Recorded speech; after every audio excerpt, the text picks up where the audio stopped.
Unaussprechlichen Ramblen.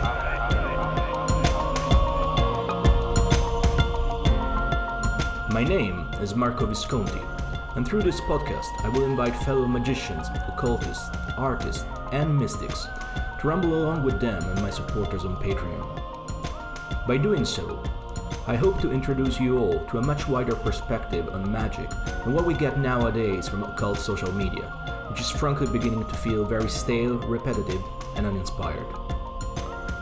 If you want to be part of one of the next episodes, join us on Patreon at patreon.com/Marco Visconti by pledging at the Yesod tier or above. And now, on with the unspeakable rambles.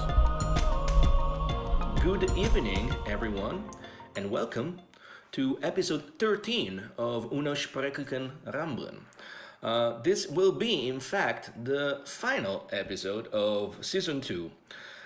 I really don't know why I decided to divide this in, this podcast in 2 seasons of 7 and 6 episodes. But you should know me by now. I like to complicate myself.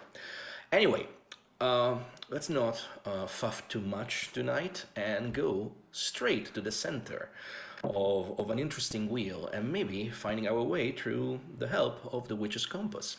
Tonight, our guest is Ian Chambers, which he describes himself as an author and a witch. Ian is a long-time practitioner of modern traditional witchcraft and folk sorcery. He has received inductions in several traditional craft sodalities and maintains working relationships through the traditional lines of witchcraft. A selection of Ian's writing has appeared in various magazines, including the Cauldron, White Dragon, and the Hedgewytch. And his current works may be found at By The Pale Moonlight or at Patheos Pagan, which is a fantastic blog, by the way. You should check it out, and it will be in the show's notes, the link. His first book, The Witch's Compass, will be published by Llewellyn in August 2022. So in a week's time, really, from the moment we are recording. So welcome, Ian. Welcome to the Ramblin'. Thank you very much. It's good to be here. How's it going? I haven't seen you. I haven't seen you in the flesh in several years, right? Yeah, it's been a few years, but then COVID time makes everything a bit weird. So 2 years is it feels much longer than that. Exactly. So, first of all, I would like to congratulate you with your book. It's really, really good. Thank you. I heartfelt recommend anyone who's interested in witchcraft and in what's called traditional witchcraft. And I'm pretty sure you'll tell us what we mean by that term. To grab it as soon as possible. Pre-order it now. Again, the link will be in the show's description, and you will not be disappointed. It's a fantastic, fantastic book. Oh, that's nice of you to say. Thank you. So let's talk about it a little bit. What is a traditional witch? And what is the witch's compass? Right? Let's start with simple things. Right? Let's start with a big question. Yeah, absolutely. Well, first off, I think, I should probably explain a little bit about how I define traditional witchcraft. And I think it's important to say it's how I define it for me and how I interact with it, as opposed to saying this is how it is and everybody must abide by it, because as you know, it's a bit of a slippery one that isn't able to be confined in such definite terms. So for me, it's essentially a folk magic at heart, at its basis. It's, and when I say that, I'm obviously including the remits of the cunning folk craft and various different forms that have come through, which are fundamentally Christian. Mm-hmm. So in many respects it does retain some of that, but what I'm essentially referring to is the fact that it's of the people, for the people, and by the people, as I think Peter Gray said something similar in Apocalyptic Witchcraft. So it essentially belongs to the people as opposed to the hierarchies of ritualized magic. So it's quite raw, it's quite earthy, it's quite dirt under the fingernails, and it's quite natural and poetic. And essentially experiential. So kind of that's where I come from with it. I'm aware, I study history quite a lot, and I'm quite interested in the history of it. So I'm fundamentally aware that it comes from a Christian basis over the last 1,000 years in a worldview that is grounded in a Christian background. I wouldn't necessarily say that if you stopped and asked a peasant in the late Middle Ages, if they were Christian, I think they probably wouldn't know what you're talking about, because they would just have their fundamental worldview, and that's how they looked at everything. They wouldn't necessarily say, I believe in the Trinity and the Nicene Creed and anything like that. But if you suggested that, I don't know, Jupiter was the god of all things, they'd think you were barking mad. They wouldn't have any idea what you're talking about. But to kind of not make this a long ramble, wait a second. This is called an You can't say that. I know. Please ramble away. That's what we do here. Well, I could go on for ages about that particular nuance, and the fact that for me it does come from those parts, but also it's coupled with the fact that it's modern traditional witchcraft. Mm-hmm. So I'm very conscious of the fact that there's a lot of people since Margaret Murray and Gerald Gardner came out with this thesis of a witch cult, which is since obviously been debunked, and was even debunked in its time as a theory, as an existing thing. And I'm not by any stretch suggesting that it is. I'm not saying there wasn't anything there. I think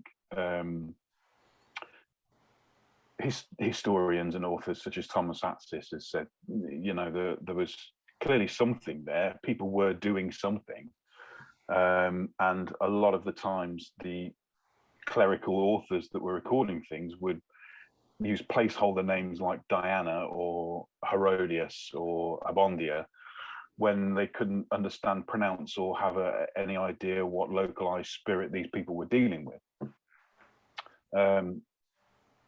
So I'm conscious that it's coming from this place, that there was something going on. There were people that weren't entirely satisfied with being told what to do by the church and the authorities, but also it's not necessarily coming from a neo-pagan perspective. Mm-hmm. So it's important to me that we make that clarification, because for me, I think it is important that we understand that there's a lot of great things that have happened, and history is really important. It tells us where we are and why we're making the same mistakes all over again, politically and socially, and we're just repeating it. But it's also important that we take it forward, and what we're doing is relevant to now and relevant to the generations that come through. And I think that doesn't get talked about enough. Well, I mean, it's, in the time that I studied magic, starting from the early 90s up until now, like, you mentioned it, like you mentioned, like Margaret Murray and then Gerald Gardner. I mean, those were the names, right? Yeah. And like Ben, you start having more like modern authors, in the 80s, Scott Cunningham bringing in some new ideas of witchcraft or whatever, bringing this idea of like this earth religion, but we still were like really tied to the idea that this was an ancient cult that was like, coming. Yeah. There has been like this ideal moment where we had like the witch cult. I think it's important that we're moving finally, at least. I mean, if you read, I hope so. You read certain things online, right? You might not That's right. Yeah. would agree with that. But in general, we're moving away from the idea that, well, at the end of the day, the witchcraft we deal with, witchcraft we practice nowadays, it's a modern religion that has roots, I would say, in the past, but also in a time immemorial, which is a phrase you use in the book. And it's a phrase that you hear a lot in in Masonry, for instance, Freemasonry. And it's interesting. Like I mentioned this idea of the time immemorial, this mythical past in the book that I wrote, and I was mentioning to you right before we started that we haven't seen each other for a while, but we kind of went to the same places. It's almost like these ideas do percolate in the astral or the ether, whatever you want to call it, right? And then go down to various people and try to. So, what is the mythical past, and why do you think that's where the witchcraft comes from? Well, I think there's a couple of things to say in respect to that. I think there's, in terms of the mythic past and how that informs us, I think it's really important that we connect with it. The world is, we went through the Renaissance and we've gone through the scientific revolution. It's been fantastic. And I think one of the books I reference in the Witch Compass is Philip Goff's Galileo's Error, where he talked about panpsychism, but it starts from the premise that Galileo, in order to perform physics and science, had to put aside certain things, and those included things like the anima mundi, the world soul, and this mythopoetic experience of an enchanted world. You can't discuss physics and accept something that at the time they might have called the Holy Spirit or the anima mundi, or however you want to describe it. You can't look at particle physics, and for example, and talk about that. So he had to put that aside. And as Philip Goff points out, he had to consciously say, I'm going to put this to one side so I can look at, you know, what makes this table wood and hard and how that works. But that's not to say that this thing I've put to the side isn't in it as well. Yeah. It's just more convenient to look at it if we remove that. And science went with that, and it's flown ever since. And we've got some fantastic things that have come as a result. But also as a result of that, we've removed the mythic, we've removed the poesis, this poetic element of enchantment. And we live in a slightly disenchanted world compared to, say, our ancestors. Those are some of my thoughts on it, at least. So I do talk in the book about panpsychism. I do try and come from a position of panpsychism because I studied philosophy at school, and I do, you know, metaphysics is a really important aspect to me, and I need to understand why things are the way they are, not just do this and this happens. That's fair enough, but I want to know a bit of a bigger picture than that, which isn't for everybody, and that's fair enough. But for me, so panpsychism is a broader umbrella than, say, animism, and it can incorporate animism within it. But fundamentally, for me, it incorporates things that authors such as Henry Corbin, who wrote about Islamic mysticism of Ibn Arabi and a very small sect in Persia. It's about that imaginalis mundi, that enchanted spirit that occupies the world, and we can choose to either engage or ignore, and we mostly are flat out ignorant of it and not accepting it in our daily lives and even our spiritual lives. Quite often, a lot of the church stuff has become pretty moribund, and as soon as the church translated the Bible out of Latin and started performing services in the common language and removed the curtain and showed everybody the priest performing transubstantiation of the host, the magic was gone. And as soon as, so we've got this difficult situation where science started to burgeon, and Galileo said, you know, we can't call it magic and look at the physics of it at the same time. For now, let's put them aside and then see how they come back together. And nobody's ever put them back together. Yeah. So we live in this disenchanted world. So for me, the mythic is that it's that spark that incorporates the imagination and the anima mundi, and the fact that we live in I was reading a fantastic book by a guy called Tom Cheetham called Green Man Earth Angel, and he starts talking about how to a lot of these mystics in the past, for example, they look at it slightly differently. So yes, we have a soul, we are part of an individual soul, but we live in the world that is ensouled. So the entire world is its own soul. Yeah. So you're moving to panentheism and various other ways of looking at it, but the fact that the world is ensouled and that we live in psyche means we start to look at it slightly differently. And then we start to edge into animism, and we realize that there are many different types of people in the world, not just humans. We're not the only people in the world. There are different levels of consciousness available. And for me, it's tuning into that. And there are certain truths that come through that, because they're not necessarily part of what physics might call reality, I don't believe that means they're not real. Yeah, absolutely. I believe that you can have a mythic truth that is as real as a physical truth. But I also feel it's incumbent upon us to be responsible with that and not be deluded about that. So it's easy to go down a route of various conspiracy theorists and people you see on the internet these days, where you can funnel that into a psychosis. Well, I mean, you touch on a point that's, I think, fundamental to discuss. The fact that we, as a collective, it feels like we are devolving into constant psychosis. Like whatever's been happening in the last few years, I would say. I mean, I think it's not just the years of COVID and the pandemic and the lockdowns. No. It goes down much further. I mean, it's been maybe 20 years where, at the same time as we started to engage again with these ideas, as maybe we had like our third magical revival since the Industrial Revolution. Yeah, that's right. Slowly, like this opening to to magic and to spirituality once again. Well, in fact, it either went full on commercial. I'm thinking about The Secret, The Return of New Thought, this difference between like this almost like psychosis that we are devolving into, right? Yeah, Like yeah, people want to engage with the spiritual, people want to engage yeah, with mythic, but it seems that without solid foundations, are unable to make sense of what you could yeah, describe it as panpsychism. yeah. I The idea agree. that Yeah, we live surrounded by a plethora of other consciousness.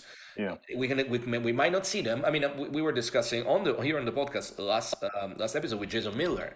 We might not see this, but they're people. They're yeah. not Quite right. arranged Yeah, around the yeah, body, but they exist. yeah. So my question for you now is how does the witch's a compass, right, is a Yeah, tool that tells you the way. right. Is the witch's compass this tool? Can you use it to make sense of this mythical world and to orientate yourself? Absolutely, that's it. That's entirely its principal function. I mean, that's what it does. Its point is to because, as you say, you could look at it and say, okay, there's spirits, there's manifest people everywhere. We're surrounded by what some mystics and poets have called the invisibles. They're there. How do we deal with them? And like you said, we can slip into a psychosis and be quite deluded about it, and we end up being schizophrenic and going down very dangerous avenues. What the witch compass does is it establishes boundaries. It gives you form and it gives you points of reference so that you can start to work with those different energies and spirits and however you want to call them in a more classified way, I suppose, in a more understandable way. So you can approach it and not be bombarded with the complete utter diversity of being hit by a rainbow of light in one instance. You can lens it a little bit. So yeah, it's essentially that technology, and like you said, a compass is. I think I try to go through quite a lot of it in the book without being boring or dull about it. But a compass, for me, it fulfills, I think, 2 or 3 functions. It points north, so it gives us position. It positions us in the world. So that's the first thing that the compass does. It gives us a position within this panpsychic, within this ensouled world, this enchanted world that we're occupying, the other or the eldritch. It gives us that direction and orientation. Obviously, orientation means to point east, but the compass points north. It's magnetic. The other thing it does is it's a measuring device. It's a tool for measuring. Traditionally, as a mathematical tool. So equally, the witch compass that can apply to, you can measure particularly the angles and the distances between different realms within that world. So now you've started to classify aspects of the enspirited world. And then lastly, it delineates that boundary. It's the tool that measures that boundary. So it gives you an opportunity to demark it. Gives you what Griffin Kedd, who kindly wrote the foreword, what he would describe as a false horizon. You establish a false horizon so that you can then engage the things that come into that false horizon, if you like. So you're working with the direction all around you in both a literal and an enspirited world. So those are the 3 kind of functions that historically a compass does, but the witch compass does particularly well. Just as a point of interest, the word compass itself originates in Latin, as you probably know. It's a combination of 2 words to come together and principally to step. So essentially what the word really means is to step together. And it was used particularly in the medieval period, late medieval period, early modern period, to literally mean that. So to compass something was to walk around it. So Muslims, they compass the Kaaba, for example. There's an edition of the child ballad Tamlin, where Margaret is told how to stop the fairy train and rescue Tamlin. And the first thing she has to do is get holy water and compass around her. That was pointed out to me by Oberyn Cunning, again, a fantastic craft individual who knows his stuff. But the word compass was used historically in those contexts to pass around what modern traditional witches would perhaps identify as something akin to treading the mill or the traditional witch dances. Yeah, absolutely. So it's got some really interesting application there. So one thing that those of you who will read the book, all of you, you should, as I said, They will find in the book that you do mention, you do name the spirits, right? Yeah, It's pretty clear yeah, that you come from a specific tradition, and yeah. in this tradition there's some names there. What I really particularly love is that first of all, these names are not what most people will expect to find there. No, they're not. It's very No, they're different. not. I just want to say they're not when they come from a specific tradition. It's not. I don't belong to something like the Clan of Tubal-Cain or the Ked tradition. So these are coming from my own practice, my own experience.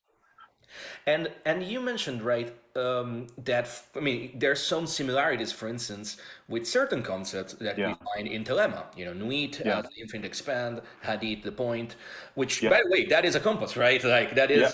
that is a Absolutely. cosmic compass, if you want. But there you Yeah, go, right? You have a point, and you have an infinite yeah. circumference around it. Absolutely. My point, what I would ask you is, since we live in times where people tend to become very fixated about names and about the Mm, identity of spirits, how how can people get for instance, they get your book, right, and they start yeah, practicing what you suggest to practice? yeah, Will they find their own names? Will they establish their own yeah. compass, or will they find the same spirit as you, or is there any difference at all, right? Um, they will find that this is a really great question, actually. So the spirit names that I use are spirit names that I use because I didn't want to use somebody's tradition. I don't belong to these traditions, so I'm not privy to those details. So it was important to me to use examples, and the best resource is my own tradition that I work myself. That I've learned and developed.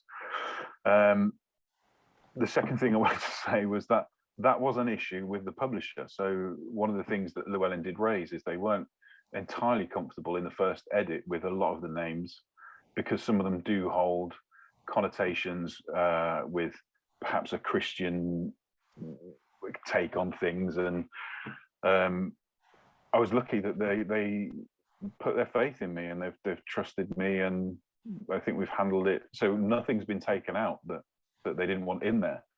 I mean, Um, yeah, I mean that's very good because honestly, yeah, uh, it's really progressive. it's very progressive, I would say. Also, when I was looking at the compass you constructed, I was Mm, like, like this is actually like if you have a little bit of knowledge of various magical systems, like this is yeah, actually really coherent.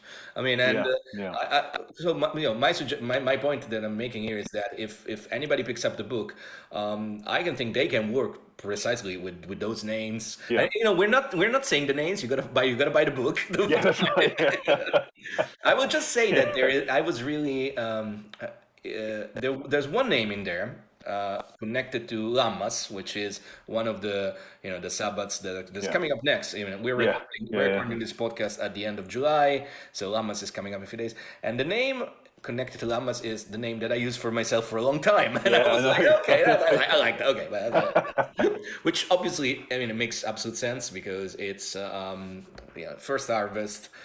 The idea of the psychopomp That's right. Yeah, is yeah, there. yeah, yeah. You mentioned the fact that you do not, identify yourself with any established Mm, tradition of traditional witchcraft. Sorry about that. yeah, yeah, Um, do you work with some of them? Do you find any difference between? But, I mean, clearly, like the yeah, starting point of this possibly is in Cochrane, right? yeah. That's right. Yeah, absolutely. And then maybe another big name, of course, has been Andrew Chambly. But I always, I work a little bit with Yeah, exotic witchcraft, with the Adzoetia over the years, and I always felt that it's very much his own thing. I mean, I have a very right. heretical idea about Chambly's work. I mean, Yeah, work with the Adzoetia, thinking that from my perspective, Adzoetia is like almost a witchcraft take on Telema, and yeah. I I agree. had people Yeah, shunning me for saying this, as you can imagine. So my yeah. point is like, so given the beginning with Cochrane, the evolution to Chambly, what's your take on the landscape of traditional witchcraft in this day and age today? Well, it's an interesting one because it's um, without putting too many words around it and polishing it too much, it's become hugely popular. It's just become a trend, and whether that's down to TikTok or different social medias, I don't know. But the bottom line is it's really kind of blown up in a social, commercial, and an aesthetic sense, and it's just everywhere right now. My own theory is I think traditional initiatory Wicca has excluded a number of people for a number of years because it is a tradition of witchcraft that fits into my description of traditional witchcraft quite readily. You know, Gardner did draw from the Solomonic, you know, the Solomonic tradition, and he did draw from Freemasonry, and he did draw from Thelema. He pulled all these things together, and that's perfectly acceptable in my book. And that's fine. You're not saying it's these things historically, but you're bringing these into a cohesive unit. I'm trying to, yeah. So it's grown hugely lately, and that's one of the reasons that I kind of decided to write the book, really. So there's so many people claiming to witchcraft now and going to traditional witchcraft, I think, to exclude themselves from Wicca and identify as being what they're not. And I understand doing that, but I do have a problem when we start identifying ourselves by the things we're not, because we don't look close enough at the things that we are. We've become entirely obsessed with the negative and not with the inclusive. Yeah, exactly, absolutely. Yeah, so I think, well, that's the fundamental place that I've come from with the book. So what happened was, I would be, you know, on the internet, on the forums and whatever, and or reading all the latest books and stuff, and people would be explaining that they do traditional witchcraft, not Wicca. It's different. And then you would say, okay, what do you do? And they'd go, well, you do a magic circle. And they'd say, no, we have a thing called the compass. And you go, okay, great. How does that work? And then they'd describe conjuring a circle and calling the quarters, which is Wicca. I mean, Alexander. Yeah. Exactly. And that was the point. And it would get to that point, and I'd have to say, well, that's fine. You've demarked a temenos. You've marked out a sacred space, but the compass is bigger than that. The compass is something other than that. You can use it for that purpose, but it I think, as I say in the book, and I quite like to say, it's like equating Malkuth with the tree of life. Mm-hmm. You've confused the circle with the entire cosmos, and it's not quite the same thing. You focus on a small bit of it. You know, it's something that always made me a little bit laugh, because, as you said, all those discourse that are concentrating on, you know, the negative, especially when it comes to Wicca. And again, I'm not a Wiccan, never been. I have many friends in Wicca, but all my friends in Wicca always told me, especially in Gardnerian Wicca, always told me that, you know, all the various criticism that the people level against them, they have no basis, because what they do is completely different, right? Yeah, and it's so much more. Maybe shamanic in a way. It's so much more maybe you know, going back to the earth, going back to the kind of I don't know, dream journeys kind of experiences. So anyway, we're going places here now. We're rambling, which is what we do on this podcast. I mean, that's why I chose the name, so we can. Yeah, that's good. I would like to ask you one final question, really. Again, since you know, traditional witchcraft at the moment, it's so popular, and there's so many people writing about it. Some will do it with authority, some will do it with no authority at all. Of course, your book is coming out, and that's gonna be that will be, I think, a very important milestone. But yeah, I hope so. For those who are interested in this idea, right? They're maybe, you know, they're drawn to an earth-based or more, you know, panpsychic, as you say, kind of practice, and they want to take on, you know, a witch compass practice. What do you suggest to do? What should they read apart from your book, of course? What should they read? Where they should go? I mean, maybe if they're in the UK or in the US, are there groups that you feel like suggesting? You know, well, there's. I mean, obviously, Shani Oates has written extensively. If I'm perfectly honest, I've only read Two Blows Green Fire and I think Star-Crossed Serpent. But you know, she's holding the Cochrane tradition. So if you want to get the origins of the compass in the modern world via Cochrane, you know, I would recommend reading her stuff. It's quite salient and pertinent to modern traditional witchcraft. There's no getting around that. One of my mentors, Griffin Ked, he kind of really opened it up for me. He really put the meaning and purpose into the different aspects of the compass. And one of the things he's done, he teaches classes in Los Angeles. He's British, He was initiated in I want to say Hertfordshire in the early 70s, and since moved to Los Angeles, and he now manages the Green Man store in North Hollywood. And he teaches classes, and I've never seen anybody teach classes on this stuff quite in the way he does, quite so viscerally and in the wild. I was lucky enough to attend a Hallow Mass meeting, and I've never seen so many people working so powerfully. Yeah, it just blew my mind. It's visceral. It's really experiential, and he's doing it. He's teaching it to people. He's quite adept at passing on those skills and knowledge.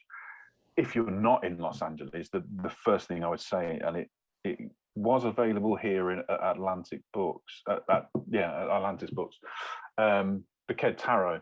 So he worked for about 10 years, working through Gnostic reception, and with his partner who run the Ked tradition.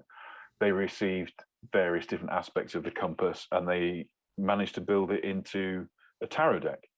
And it's not one of these tarot decks where you kind of go, well, that's nice, you've drawn fairies for each of the different suits or whatever. You know, there's been some slight adaptation, but it works perfectly well as a tarot deck. And the meanings of each card are still inherent within those cards, but you can lay it out as a spread, and it's a compass. So you can lay it out literally as a compass, and it incorporates everything from the telluric realm to the deacons and the astrology, the moon patterns.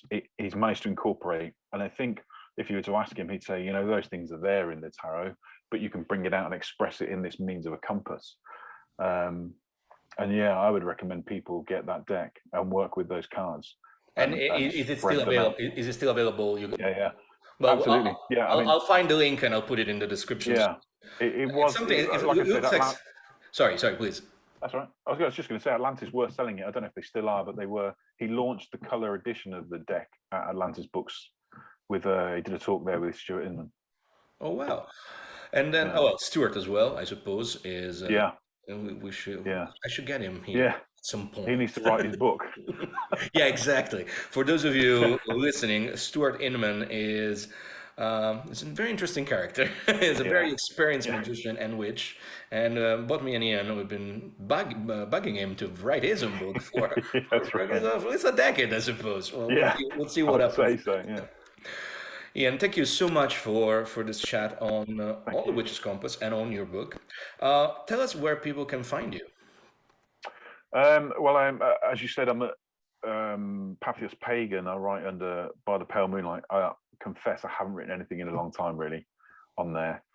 I try to, because I'm supposed to write like once a week or something like that, but things have changed over there a little bit. You can find me on the internet. I'm on Facebook, Instagram, various other places, and of course you can get the book Amazon, all the usual places. But I would recommend, if you can, try to get it through your independent booksellers, because they're one of the best things we have. Absolutely. As somebody who worked there at Traditional Books for quite some time, from that. Once again, absolutely.